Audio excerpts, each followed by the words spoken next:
చామ్, ప్రేమ్ ఇద్దరు స్టేజ్ పైన నిలబడి ఉంటారు. ఒక మాట చెప్పాలి అని చెప్పకుండానే ప్రేమ్ వెళ్ళిపోతూ ఉంటే వెళ్ళిపోతున్న ప్రేమ్ చేతిని చామ్ పట్టుకుంటుంది. ఒక మాట చెప్పాలి అన్నావు, చెప్పకుండానే వెళ్ళిపోతున్నావు.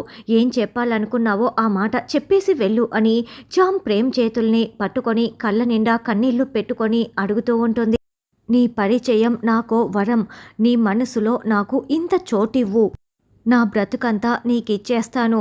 నీకోసమే బ్రతికేస్తాను అని చామంతి మాట్లాడుతూ ఉంటే ప్రేమ్ చామ్ చేతులు పట్టుకొని, జూలియట్, నువ్వు నా మనసులో నిలిచిపోయావు. స్థానం సంపాదించుకున్నావు.